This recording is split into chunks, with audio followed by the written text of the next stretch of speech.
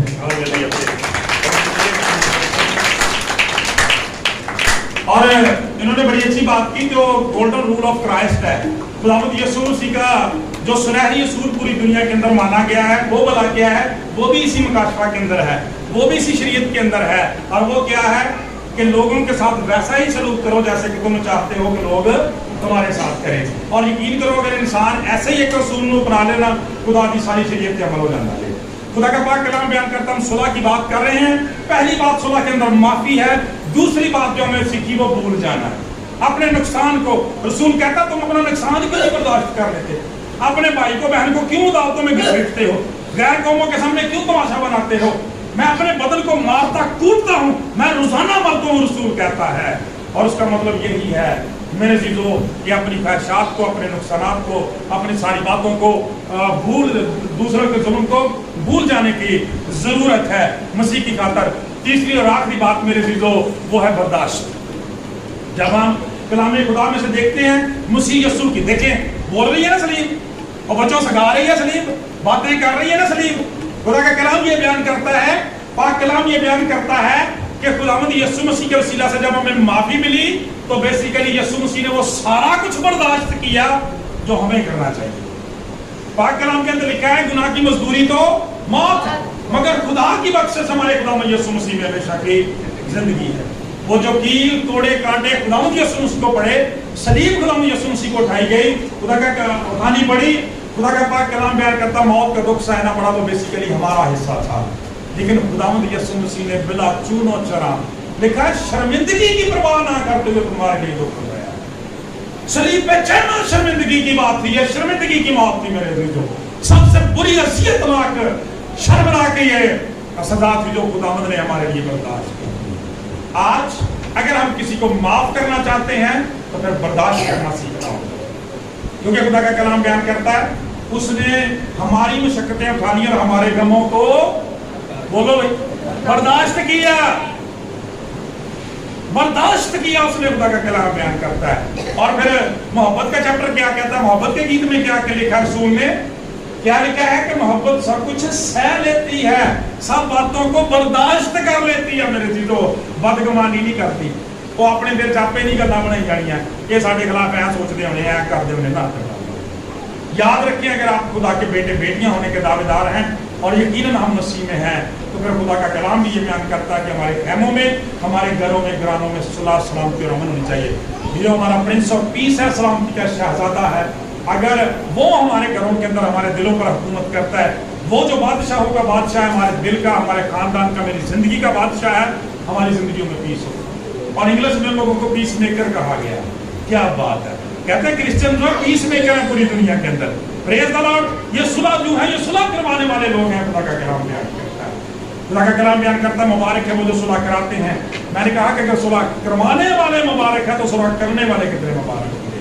خدا کا کلام میرے چیزوں بیان کرتا ہے. جب ہم اس مبارک خانے کی بات کرتے ہیں, ایک دو ایگزامپلس کی بات کر کے ہم ختم کریں گے.